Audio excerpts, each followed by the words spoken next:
सम्माननीय सभामुख महोदय,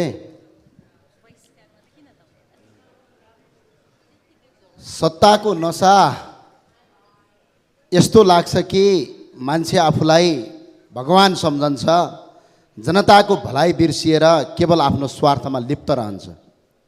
यो भिजिट भिसा प्रकरण आज हामी कति दल छौँ, आज हामी कति सांसद छौँ, कति हाम्रो सङ्ख्या छ, यसले महत्त्व राख्दैन। अहिले त्यो बिक्री र जसरी बेचिएका जो नागरिक छन् ती नागरिकहरू के रापरबाका र रासपाका मात्रै हुन् त? ती बेचिएका नागरिक त काङ्ग्रेससँग आस्था भएका पनि हुन्, ती एमालेसँग आस्था भएका पनि हुन्, माओवादीसँग आस्था भएका पनि हुन्, या अन्य कुनै पार्टीहरूसँग पनि आस्था भएका मान्छे हुन्, वा एक भाषामा भन्दाखेरि नेपाली नागरिक हुन्। ती नागरिकलाई बेच्ने जुन अपराध भयो, यो अपराधमा हामीले शङ्काको घेरामा राजनीतिक दलहरू, विशेष गरेर यो 18 वर्षमा 14 जना गृहमन्त्रीहरू भएका छन्, यो 14 जना गृहमन्त्रीलाई नै अनुसन्धानको घेरामा ल्याउनुपर्छ भनेर हामीले निरन्तर माग उठाइरहेका छौँ। तर अहिले कस्तो भयो, दुधको साँची बिरालो। दुधको साँची बिरालो राखेर पनि समस्याको समाधान हुन्छ त?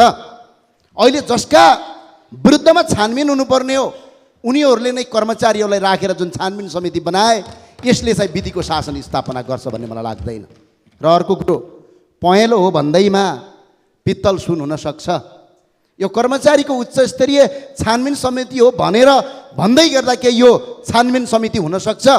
यो त निगाह प्राप्त गरेको एकैछिनका लागि अझ यो अपराधलाई कसरी ढाकछेप गर्ने, यो भिजिट भिसा प्रकरणमा संलग्न भएका यी 14 जना गृहमन्त्रीहरूलाई कसरी उन्मुक्ति दिने भनेर ल्याइएको यो नयाँ प्रोपेगेन्डा हो। यो प्रोपेगेन्डाका विरुद्धमा राष्ट्रिय प्रजातन्त्र पार्टी सडक र सदनमा हामी एकजुट।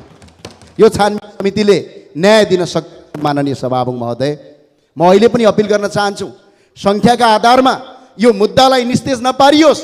यो मान्छे बेच्ने प्रक्रिया हो।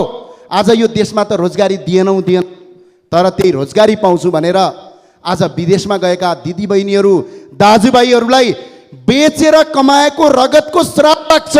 यो कुरा हामी सबैले संसदमा एकजुट गर्नुपर्ने कुरा हो।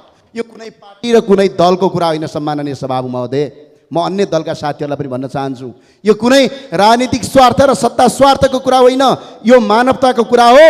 छातीमा हात राखेर भनौँ, भिजिट भिसा प्रकरणमा जोसुकै दोषी भए पनि कारबाही गरौँ, हामी एकजुट बनाउँ, संसद यो अभियानमा अगाडि बढौँ। त्यही भएर राष्ट्रिय प्रजातन्त्र पार्टीले अहिले जो गृहमन्त्रीले जुन